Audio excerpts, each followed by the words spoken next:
ดีแล้วก็สบายดีนะคะท่านผู้ชมอ้าวคลิปนี้ก็มีคอมเมนต์แล้วก็ต้องมีคำตอบแล้วก็ต้องมีคอมเมนต์นะพี่น้องนะสิว่าเรื่องอันว่าเขาเว้ากลับไปกลับมาว่าเขาบ่เสียดายดินเพื่อนนะบัดอาทิตย์ที่แล้วยังพูดว่าไม่เสียดายพออาทิตย์นี้นะมาพูดว่าเสียดายอะไรทำนองนั่นแหละพี่น้องกูถามมึงไงอันนี้ความคิดออกจากใจคนการใช้ชีวิตคนเราสิบอกมึงเด้อคนเราบางครั้งน่ะการเป็นทุกข์อ่ะบ่จำเป็นต้องสิไปเผยแพร่ให้คนอื่นรู้เก็บไว้คนเดียวก็ได้ในการถ้าตัวเองเป็นทุกข์อยู่แต่ในครอบครัวตัวเองน่ะมันเป็นเรื่องที่แบบว่าเขาเอิ้นว่าจริงใดแหละการเป็นทุกข์อ่ะระบายได้เสียใจได้ดีใจได้แม่นบ่บอกว่าไม่เสียดายแล้วทีนี้มาบอกว่าเสียดายกูกับไบโพล่าสู้หูบ่จิตใจกูมันไม่ได้คงที่นะกูสิบอกไว้ให้นะจิตใจกูมันไม่ได้คงที่บักกูคิดขึ้นมาแต่กูบอกเสียดายกูก็คิดมากกับท่านหันโลดถ้ากูคิดว่ากูเสียดายนะคิดไปคิดมาเสียดายแต่ก็ไม่เป็นไรหรอกอย่างน้อยกูก็ได้ใช้หนี้ใช้สินอย่างน้อยกูก็หนี้สินกูเบาบางลงถ้ากูคิดอีกมุมนึงถ้ากูเอาไว้มันก็เหมือนกับแบกภาระเดือดร้อนคนอื่นไปเรื่อยๆแม่นปะถ้ากูมาคิดอีกมุมหนึ่งกูก็คือเป็นภาระคนแต่ว่าหายืมหนี้ยืมสินมากินบ่จบบ่สิ้นนู่นนี่นั่นนะคิดว่ามันเป็นภาระแล้วบานนี้พันขึ้นไปขึ้นมากูบ่เสียดายเนาะแล้วแต่แม่มันหรอกอย่างน้อยกูก็ได้ใส่หนี้ใส่สินได้ยึดบ่ตายก็หาใหม่คือแต่นั้นบังเด้อบันนี้เด้อขอสวัสดีคุณคอมเมนต์ยอมรับแล้วหรอเป๋ยอมรับอีหยังคือยอมรับมีแต่พวกมึงนะกูสิบอกไว้อีคุณนาย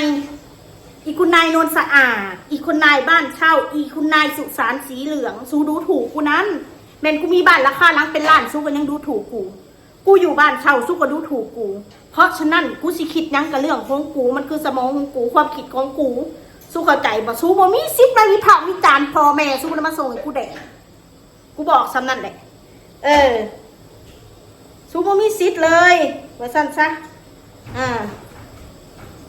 บ่ต้องมาบอกกูดอกว่าวันหนึ่งพูดอีกอย่างวันหนึ่งพูดอีกอย่างความคิดคนเฮาแต่ละมื้อมันบ่คือกันเด้อเสียดายแล้วเหรอไหนบอกว่าไม่เสียดายกูบ่ได้เสียดายอย่างน้อยกูก็ได้ใช้หนี้ในส่วนหนึ่งกูต้องมาดิ้นรนสิ้นเดือนกูต้องจ่ายแล้วสิ้นเดือนกูต้องจ่ายแล้วนะอะไรที่ทำแล้วชีวิตกูสุขสบายขึ้นกูก็ทำกูสิบอกไว้ให้อันไหนที่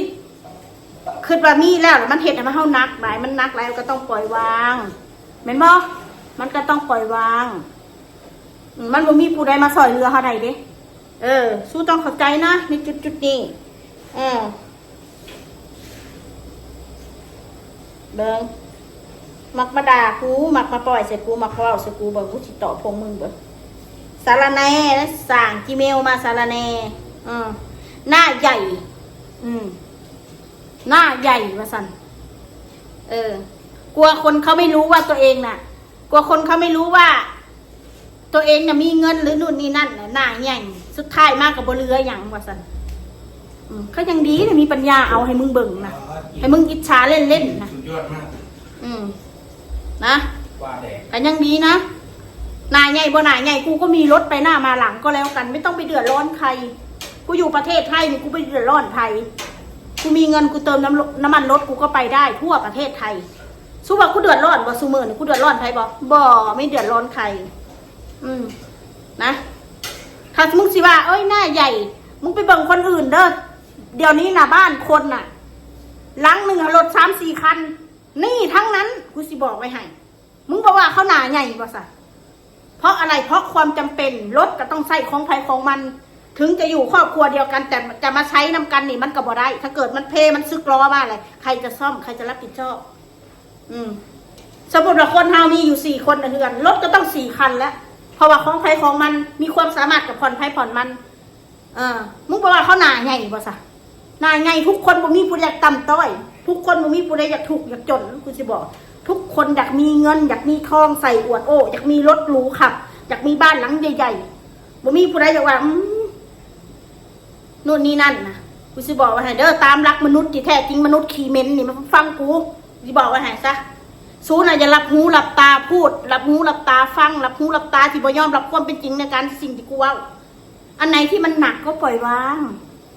บางใจมันเถื่อใจกูก็คือเสียดายอีกใจหนึ่งก็กูเสียดายยีใหม่มันอ่ะไม่มีอะไรดีขึ้น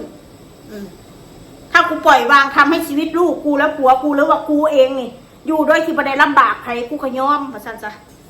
ต่อให้ไม่มีบ้านกูก็สามารถที่จะเช่าบ้านอยู่ได้อยู่มองนี่บอกพ่อกูบ่มีเงินเสากูก็ย้ายบ้านที่มันราคาน้อยกว่านี้กูก็หาง่ายขยับขยายไปอันนี้มันกระทันหันก็ต้องเอาไว้ก่อนแม่นบ่เป็นไปได้กูอยากได้เดือนละ1,000คนชาวบ้านนะบอลที่มันบ่เป็นภาระนะสู้เข้าใจบ่เดือนละ1,000อยู่ก็ทำของปั่นเลย ก็ได้ก็แล้วแต่ละก็ได้ก็แล้วแต่สมัยช่วงนี้เดือนละ1,000นี่งานยากเลยเบิ่งมาด่าข่อยอีชั่วว่าซั่นมึงอีชั่วว่าซั่นคนด่าข่อยได้อีชั่วว่าโอ้กูก็บ่ดีคือมึงดอกคนเคยกินว่าเอาปลาหมึกแห้งใส่ใส่เนี่ยใส่ที่หา6-7ตัวอะไรมันดีมันเป็นออกมาเป็นรสชาติอีกแบบนึงแต่มาด่าคนอื่นชั่วว่าซั่นบ่ชั่วซะมึงดอกอีสัตว์หมากูบ่ชั่วซะมึงพอนั่งหน้ามาแบบมึงกูยังเคยเห็นการที่กูชั่วกูไปชั่วอะไรกูไปขอมึงกินเลยอันนี้น้ำไปด่าตระกูลมึงเหรอไม่ยังอันนี้เนี่ยเป็นว่าน้องก็ยังรู้จักหางานทำดิ้นรนแต่มึงกับผัวหาเงินมากินมาเล่นเงินมากินงานเล่นกูก็มีปัญญาใช้มีอะไรทำกูมียังทำกระสางกูก็มีรายได้อยู่พวกกูมีรายได้ให้กูอยู่พวกกูมีรายได้ให้กูใดนะกูจะบอกให้มึงคิดจะบ้างสมองมึงอะมูลเก่าหัวกูก็ยังมีอยู่ใดกูได้เบิร์ดใดมูลมันยังมีเบิร์ดใดมูลน่ะยังอยู่ใดแต่มันเป็นกำหนดกูละ10 ปียังทอนได้ของน้องมะนาวนะกูจะบอกไว้เสด็จแหมอย่ามาพูดมั่วมึงคิดเบิ่งแน่คนเฮานั่นถ้าบ่มีงานมีการมันสิมีแดกบอกกูว่าคำนี้มึงยังประจำใส่สมองมึงอยู่มึงควรจำใส่สมองนะคำนี้นะนะลูกเต้ากูต้องกินต้องอยากรถกูก็ต้องเติมน้ำมันค่าน้ำค่าไฟกูก็ต้องจ่ายมึงคิดว่ากูเอามาแต่ใส่สัตว์บ่มีรายได้กูถามมึงดูมึงเอาส่วนไหนคิดงวดรถกูก็ต้องจ่ายถ้าบ่มีรายได้แล้วมึงใส่กูดิ้นรนทำไมลูกกูก็ยังเล็กอยู่กูบ่ดิ้นรนนะกูคิดว่าอะไรที่มันยังไม่จำเป็นเกินไปกูก็ยังไม่ดิ้นรนกูเอาจนชีวิตกูมันสุดๆไปเลยคนแบบกูในเหตุงานใส่ก็ได้เพราะว่ากูมีอาชีพติดโตกูอยู่แล้วกูจะบอกว่าให้กูไปหลับเป็นแม่บ้านเขาก็เอาโลดไปเป็นแม่ครัวเขาก็เอาโลดเพราะกูมีประสบการณ์เลี้ยงคนเฒ่าเลี้ยงเด็กน้อยกูก็เลี้ยงได้เบิดประสบการณ์กูล้วนกูจะบอกให้ความรู้กูบ่มีดอกกูใช้ประสบการณ์ในการใช้ชีวิตคนมาแบบใดกูรู้เขามาแห้งหรือกูเป็นลูกน้องเขากูก็ต้องยอมเขาเพราะกูเป็นลูกน้องเขากูจะบอกกูผ่านมาบัดงานเลี้ยงเด็กน้อยงานเลี้ยงผู้เฒ่างานร้านเสริมสวยงานร้านก๋วยเตี๋ยวงานร้านอาหารร้านเสิร์ฟเฮ็ดกับข้าวกับน้ำกูผ่านมาบัดในจุดนี้นะสู้ก็ต้องมาบอกกูนะกูบอกเคยเฮ็ดงานเติมน้ำมันกูก็เฮ็ดมาแล้วสิ่งที่กูบอกเคยเฮ็ดก็คืองานล้างรถกูคันละเคยล้างรถกูยังบอกเคยงานร้านก๋วยเตี๋ยวบ่ร้านกับข้าวบ่ขายข้าวแกงบ่เอาคนเฒ่าบ่เอาเด็กน้อยบ่ร้านเสริมสวยบ่กูเฮ็ดมาเบิดแล้วกูก็เรียนรู้สิ่งต่างๆเรียนรู้คนอีกบ่แม่นสิเรียนรู้แต่งาน